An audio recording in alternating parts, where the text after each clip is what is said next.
하나님께서 우리에게 주시는 말씀은 로마서 1장 18절에서 23절의 말씀입니다. 제가 보는 성경으로 신약 239쪽입니다.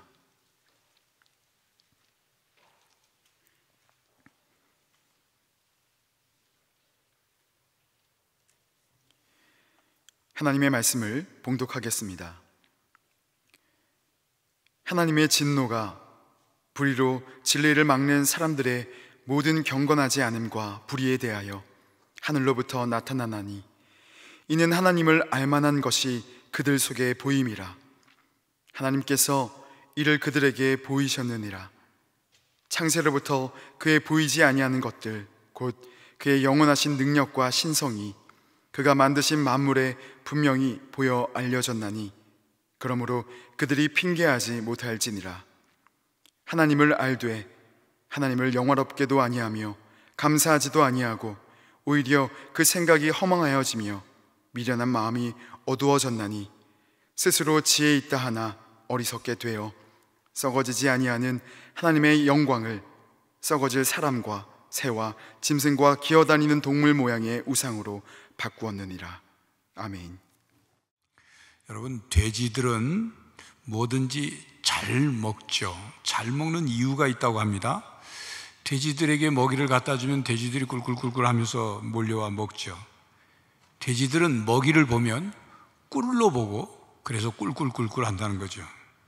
꿀인 줄 알고 먹으니까 맛있게 먹는 겁니다. 물론 유머지만 또 우리에게 가르쳐 주는 바가 있습니다. 꿀로 알고 먹으면 맛있는 거죠. 마실 수밖에 없는 거죠. 어떤 사람은 밥상을 받아놓고 꿀맛이라고 하면서 먹고, 어떤 사람은 모래알 씹는 것 같다, 쓴맛이다, 그렇게 말하면서 먹는 사람도 있습니다. 또 어떤 사람은 식사 전에 간식을 잔뜩 먹어놓고 왜 이렇게 밥맛이 없는지 몰라? 그런 사람도 있어요. 밥을 맛있게 먹으려면 맛있게 먹을 수 있는 상태를 준비해야죠. 간식 많이 먹고 밥맛이 있을 리가 있겠습니까?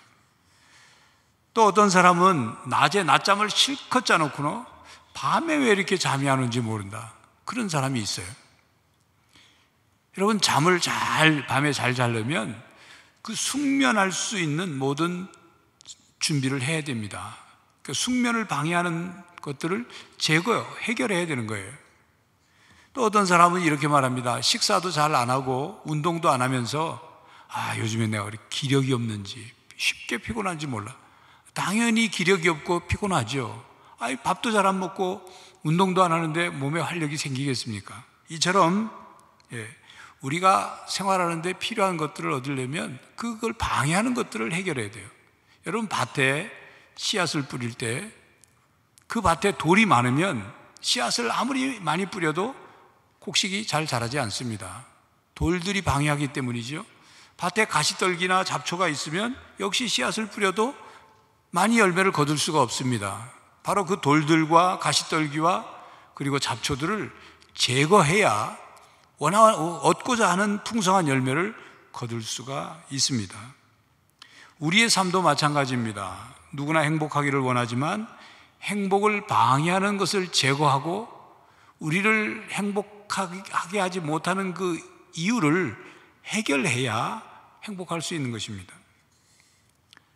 태초의 인간은 에덴 동산에서 행복했었습니다. 아담과 하와가 불순종의 죄를 범한 뒤 죄 때문에 하나님의 형상대로 지음받은 인간의 본래의 모습을 인간은 잃어버렸습니다. 하나님과 인간, 인간과 인간, 인간과 자연 사이의 관계가 깨졌습니다. 태초의 그 샬롬 상태가 파괴되었습니다. 샬롬 상태란 뭐냐?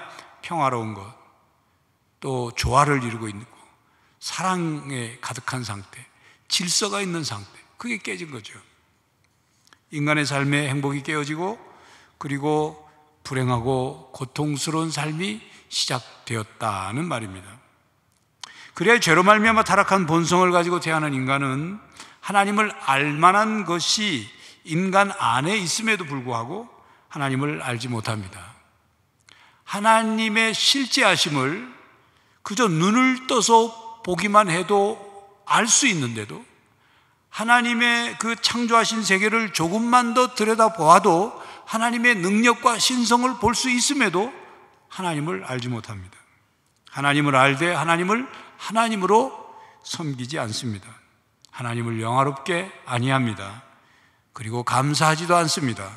오히려 생각이 허망해지고 미련한 마음으로 마음이 어두워졌습니다. 그 결과 어리석어졌습니다. 혼란에 빠진 하찮은 존재가 되어버렸습니다. 삶의 의미도 방향도 잃고 말았습니다. 이 내용이 오늘 본문의 내용입니다. 이렇게 타락한 인간은 모든 것을 다 아는 것처럼 행세하지만 사실은 삶에 대해서 아무것도 모릅니다. 진짜 중요한 것은 알지 못한 채 허황된 것을 좇으며 살아가고 있습니다. 다른 말로 고통을 짊어지고 살아가고 있습니다. 사도 바울은 디모데에게 보낸 두 번째 편지에서 마지막 때가 이르게 되면 고통하는 때가 이르게 된다. 그러면서 그 때가 되면 이런 모습들이 나타날 것이라고 말씀했습니다. 사람들이 자기를 사랑하고 돈을 점점 더 사랑하고 자랑하고 교만하고 비방하고 부모를 거역하고 감사하지 아니하고 거룩하지 아니하고, 그리고 그 외에도 타락한 모습들이 나타날 것을 말씀하고 있습니다.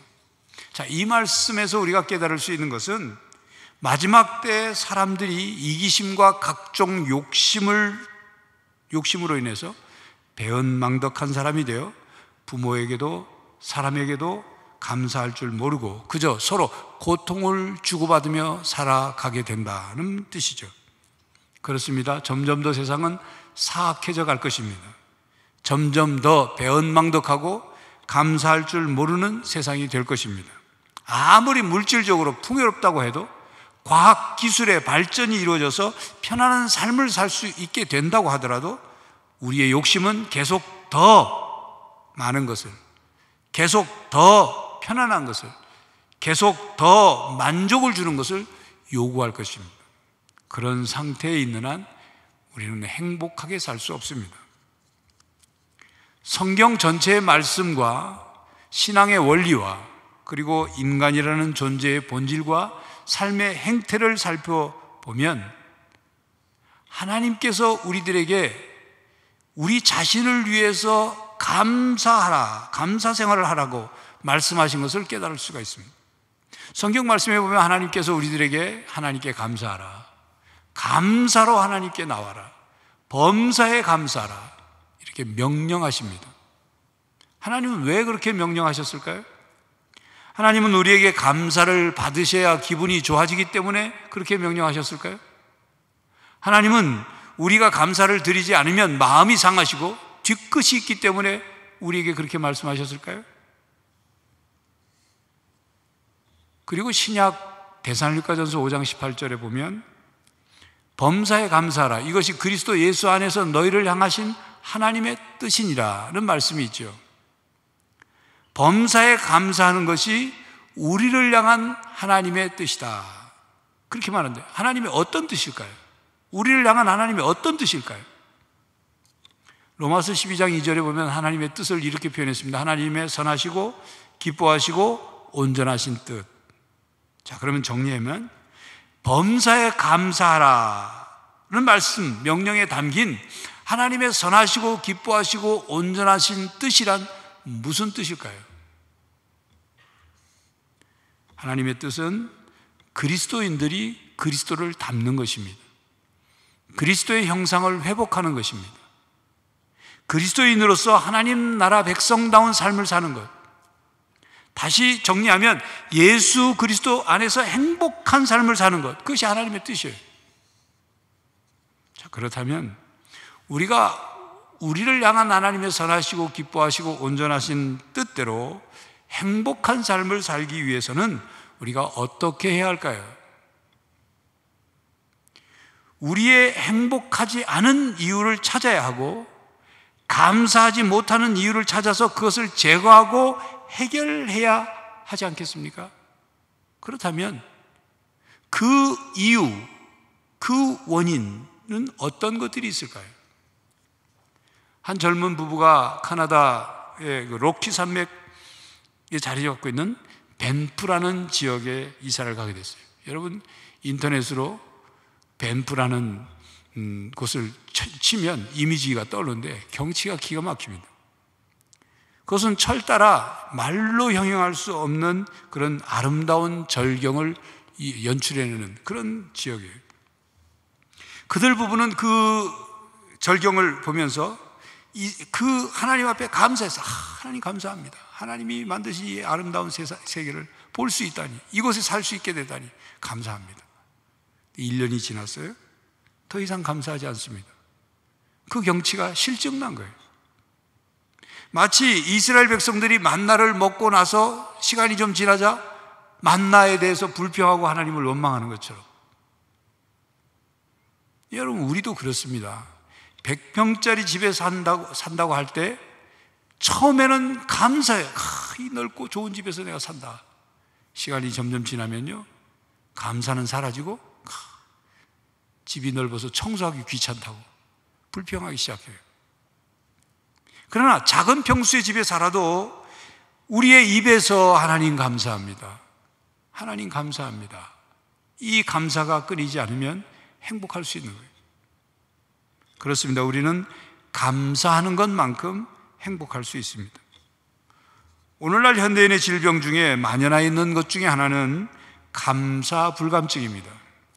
감사를 모르고 늘 욕구 불만으로 불평과 원망을 하며 삽니다.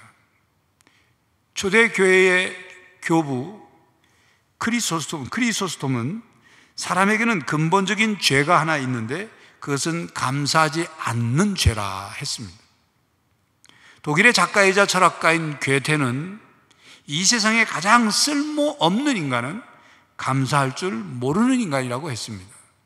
영국의 격언에 지옥이란 감사할 줄 모르는 사람들이 가득 찬 곳이고 천국이란 감사할 줄 아는 사람들로 가득 찬 곳이라 했습니다.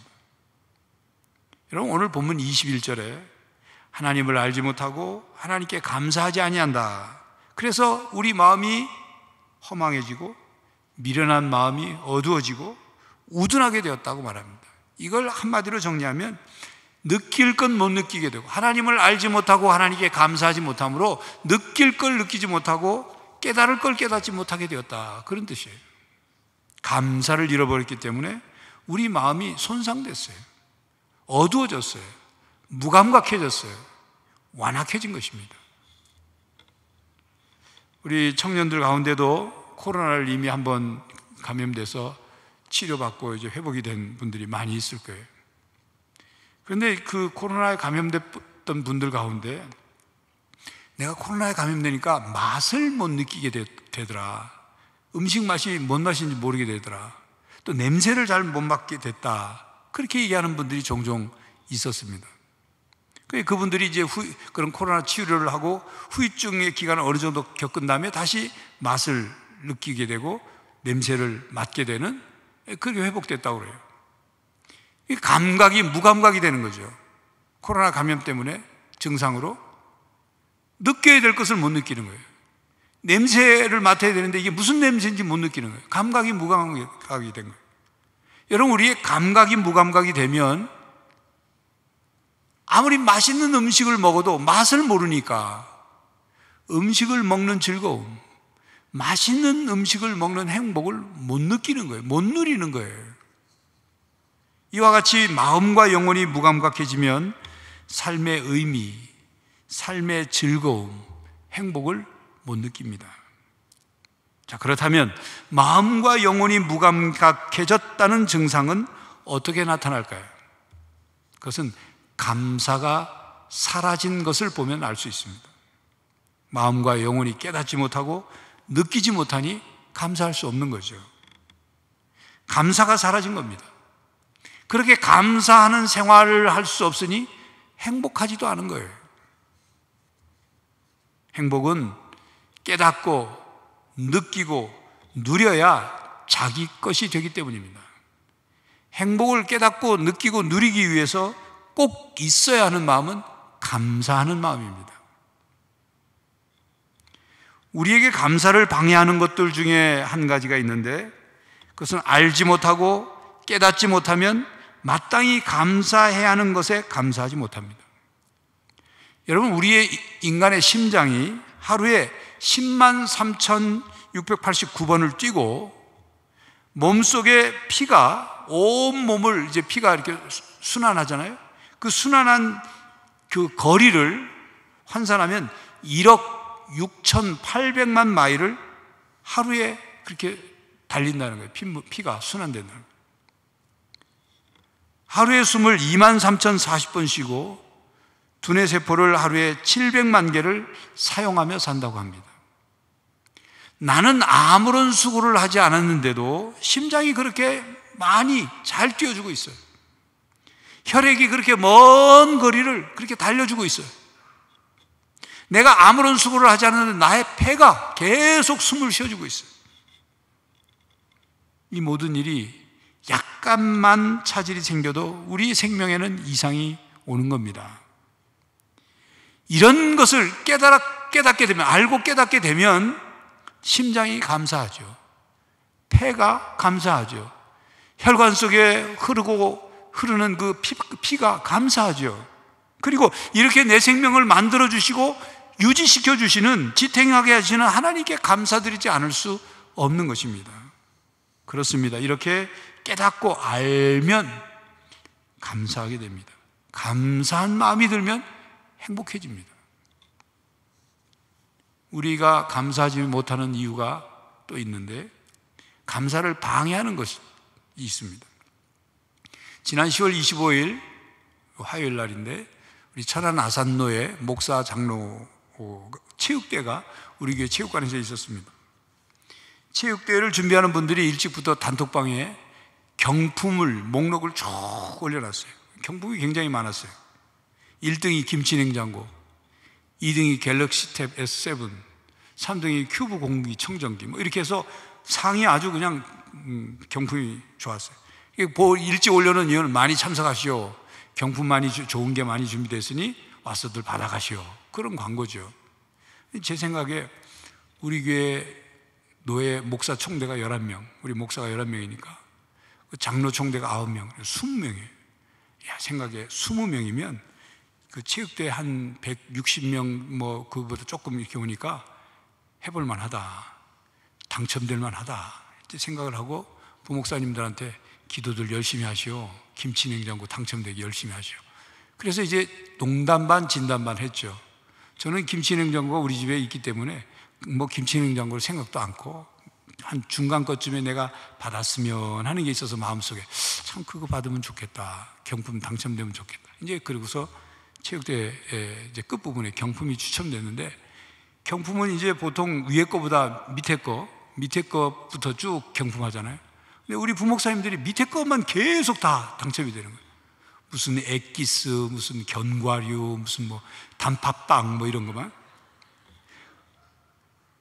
생각에 안타까우면서도 내 번호를 안 부르니까 점점 나는 이제 위에 걸로 올라가는구나. 기대가 잔뜩 됐죠. 드디어 이제 그때 번호가 105번인데 추첨하는 분이 105번 불렀어요. 뭐가 당첨됐을까요? 꿀이 당첨됐어요. 꿀. 큰 꿀도 아니고 조그만 꿀. 그 꿀을 받고 들어오면서 제 마음이 얼마나 꿀꿀했는지. 그러고 나서 이제 제 머릿속에 한 가지 탁 스치는 생각이,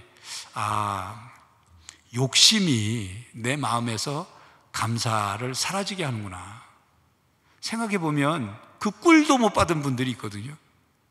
경품이 당첨 안 된 분들이, 그 많은 경품 중에 욕심이 생기니까 나보다 더 좋은 거, 내가 좀 당첨되기를 바랬던 것을 기대하고는 그게 안 되니까 한켠에는 좀 서운하고 한켠에는 좀 부러운 마음도 있고,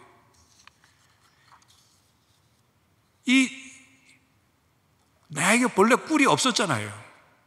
그 돈을 주는 것도 아니고 당첨됐으면 꿀 돼서 참 감사하다 이래야 되는데, 감사가 나오지 않고 딴 마음이더라고요.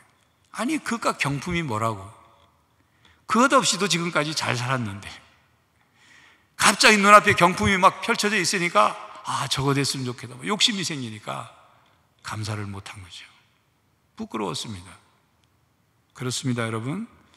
욕심이 지배하는 순간 우리 마음에서 감동, 감격, 감사는 멀어집니다. 욕심이 가득 찬 마음에는 만족이 없습니다. 실망과 채워지지 않은 것에 대한 불평, 불만이 가득해집니다. 욕심이 솟구치는 마음은 작은 것에 대한 감동이나 감사의 깨달음이 없습니다. 그렇게 되면 행복은 사라지는 거예요. 욕심으로 인해서 불평, 불만, 원망이 생겨서 감사하지 못하면 행복을 못 느끼는 거예요. 행복을 누릴 수가 없는 거예요. 욕심 때문에 감사하지 못하기 때문입니다. 우리가 감사하지 못해 행복하지 않은 중요한 원인 중에 또 하나는 교만입니다. 마음이 교만하면 감사하지 않습니다. 나는 당연히 그걸 받을 만한 사람이야. 나는 당연히 그걸 누릴 만한 사람이야. 이렇게 생각하면 감사가 없죠. 장사가 잘 돼요. 장사하는 사람이 장사가 잘 되니까 내가 똑똑하고 장사 수완이 좋아서 잘 돼. 그럼 감사가 없는 거예요. 여러분들이 공부를 잘했다고 합시다. 회사에서 인정을 받는다고 합시다. 내가 능력이 많아서 인정받는 거야. 그 지혜와 능력은 누가 주셨는 줄 모르고 자기 잘났다고 생각하니까 감사가 없는 거죠. 그건 교만한 사람이라고 그래요. 교만한 사람은 말로는 하나님의 은혜라, 하나님의 은혜야 라고 하지만 그것은 그냥 하는 말이고 실제로는 자기가 잘나서, 자기가 잘해서, 자기가 자기 능력이 있어서 그렇게 잘 되는 걸로 생각하는 겁니다. 그러니 감사가 없지요. 이런 자만심은 곧 교만이요. 그 교만이 하나님의 은혜를 도둑질하는 거예요. 자기 마음속에 그 소중한 감사를 교만이 뺏어가는 겁니다. 교만하고 자기를 내세우기를 좋아하는 사람은 감사할 줄 모릅니다. 그러므로 우리는 자기를 부인하고 겸손하기를 힘써야만 마음과 삶에 감사가 자리 잡게 됩니다. 또한 마음에 근심, 걱정, 염려가 생기고 마음에 불평이 생기면 행복하지 못합니다. 행복하지 못하다고 느끼니까 다시 우리 마음속에는 근심, 걱정, 염려, 두려움, 불안, 슬픔, 낙심 이런 부정적인 감정이 생기는 거예요. 이게 악순환되는 거죠. 이렇게 무감각, 감사불감증, 욕심, 교만, 부정적인 감정들은 우리의 마음을 녹슬게 하고 무디게 합니다. 행복 신경세포를 마비시킵니다. 우리의 마음을 무너뜨립니다. 그리고 우리 마음을 더 강팍하게 만들어요. 그리하여 불행하다. 나는 왜 이렇게 불행하지? 불행하다. 괴롭다. 고통스럽다. 이렇게 그 말을 입에 달고 사는 겁니다. 그래서 쉽게 절망하는 거예요. 악순환이 계속 벌어지는 거예요. 이렇게 감사를 방해하는 것들을 그대로 방치해두면 그 끝은 반역입니다. 하나님께 불평하고 원망하다가 결국 하나님께 반역하고 하나님을 믿지 못하겠다고 말하고 하나님이 어디 계시느냐고 하나님을 증오한다고 하나님을 부인하는 사람이 됩니다. 삶의 만족도 감사도 행복도 없습니다. 그러므로 우리는 마음에 쌓인 그것들을 제거해야 합니다. 우리의 감사 생활을 방해하는 그것들을 제거해야 합니다. 우리의 행복을 방해하는 원인들을 해결해야 합니다. 그렇다면 무엇으로 그것을 제거하고 해결할 수 있을까요? 감사는 마음에 쌓인 녹을 제거하는 녹제거제입니다. 감사라는 약으로 닦아 녹슬고 변색된 마음을 닦아내고 그 안에 쌓여져 있는 그런 찌꺼기들을 제거해서 마음을 새롭게 할 수 있는 거예요. 감사는 마음의 밭에 있는 행복을 방해하는 돌들을 제거하는 괭이와도 같은 거예요. 괭이로 밭에 있는 돌덩어리를 캐내서 버려야 거기에 뿌려진 씨앗이 열매를 맺을 수 있듯이 우리의 마음 밭에 행복을 방해하는 것, 감사를 방해하는 것들을 감사함으로 그것을 캐내서 버려야 되는 거예요. 제거해야 되는 거예요. 그렇게 감사할 때 우리 마음속에 찌꺼기들이 제거되고 녹이 닦여지게 되고 돌덩어리들이 제거되는 거예요. 그렇게 하면, 감사하게 되면 행복하지 못한 이유와 감사하지 못하는 그 원인들을 해결할 수 있는 거예요.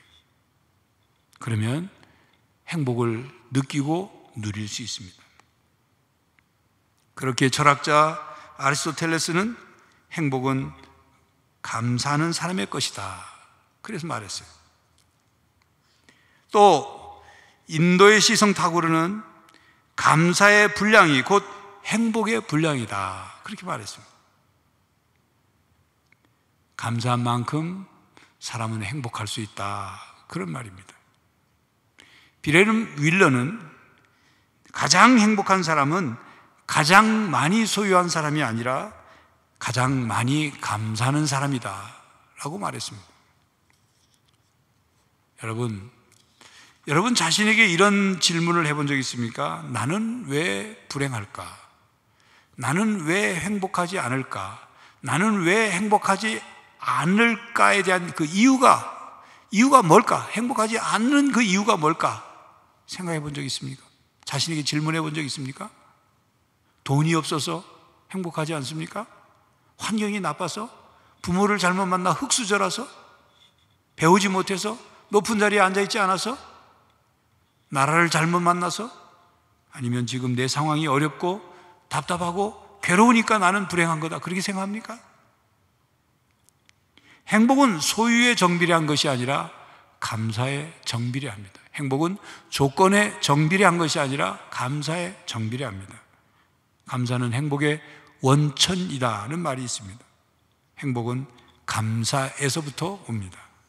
감사가 없는 마음은 지옥과 같고 감사가 없는 가정은 메마른 광야와 같습니다. 아무리 지식과 명예와 권세와 부를 많이 쌓아놓고 있다 할지라도 감사가 없으면 진정으로 풍요로운 삶을 살 수 없습니다. 감사는 행복의 원료이며 풍요로운 삶의 재료입니다. 행복은 주어지는 것이 아니라 만들고 누리는 것입니다. 행복은 굴러들어오는 것이 아니라 찾아내는 겁니다. 그리고 다른 사람들이 날 행복하게 해줘야 행복한 것이 아니라 내가 행복을 만들어 가야 돼요.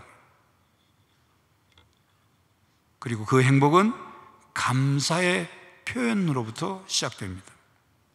감사가 없는 부요함은 인간을 부패시키고 감사가 없는 평안은 인간을 천박하게 만듭니다. 감사가 없는 고난은 인생을 삭막하게 합니다. MJ 라이언은 감사라는 책에서 인생을 변화시키는 감사의 힘이라는 힘에 대해서 이렇게 말했습니다.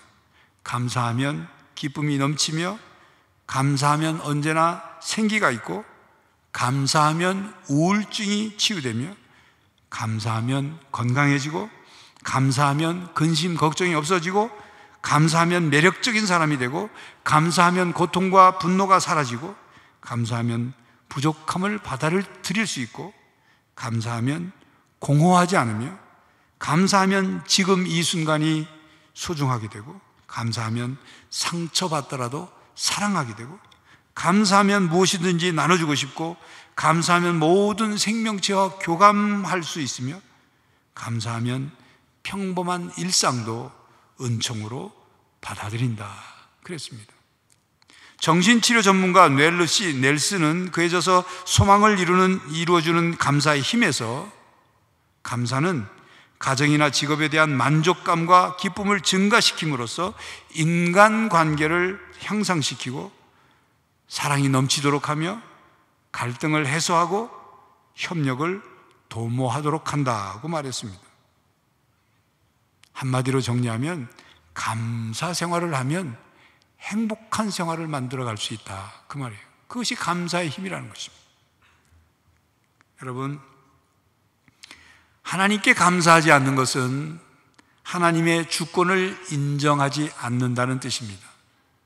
하나님이 온 세상의 온 모든 만물의 주인이시고 모든 만물과 모든 일을 주관하신다는 사실을 믿지 못하고 인정하지 못하니까 하나님께 감사하지 않는 거예요. 감사하지 못하는 거예요. 그렇게 감사하는 습관, 하나님께 감사하는 습관이 없으니 감사하는 것을 잊고 살아가는 거예요. 감사해야 되겠다는 생각도 들지도 않고 감사했어야 하는데 라는 반성도 하지 않는 거예요. 여러분, 은혜를 알고 그 은혜를 감사할 줄 아는, 그것을 표현할 줄 아는 동물은 이 세상에 인간밖에 없습니다. 그렇지만 누구나 감사할 수 있는 능력을 가지고 있음에도 불구하고 실제로 감사하는 마음을 갖고 그 감사를 표현하며 사는 사람은 많지 않습니다. 행복을 느끼고 누릴 수 있는 환경과 조건과 내용이 있음에도 불구하고 감사를 잃어버려서 불행하다, 나는 왜 이렇게 불행할까, 나는 왜 이렇게 괴로울까, 그렇게 하고 사는 거예요. 형제자매 여러분, 여러분이 행복하지 않는 이유는 감사하지 못하기 때문입니다. 잃어버린 감사를 되찾으십시오. 감사신앙을 회복하시기 바랍니다. 수많은 인생의 문제와 고난과 시련을 만나더라도 예수님 안에서 그것을 극복하고 감사하며 행복을 누리며 살아가시기를 바랍니다. 감사가 풍성한 삶으로 행복한 삶을 살고 행복한 삶을 통해서 예수 그리스도를 믿는 것이 무엇인지를 증거하며 사는 형제 자매들이 되시기를 간절히 바랍니다. 기도하겠습니다. 하나님을 알지도 못하고 온 세상 가운데 있는 하나님의 능력과 신성을 볼 수 있음에도 하나님을 섬기지 않고 오히려 감사하지 않고 그 마음이 어두워져서 우둔해지고 어리석어지고 못 느끼고 못 깨닫고 강팍해져가는 이 땅의 사람들의 모습 속에 하나님, 저희들로 하여금 하나님을 알고 하나님을 믿고 느끼고 깨달을 수 있게 해주시고 하나님 앞에 감사하며 세상 속에서 서로에게 감사하며 살게 하여 주셔서 환경과 조건이 아니라 우리의 감사신앙을 통하여 행복한 삶을 살게 하여 주시옵소서. 예수 그리스도의 이름으로 기도하옵나이다. 아멘.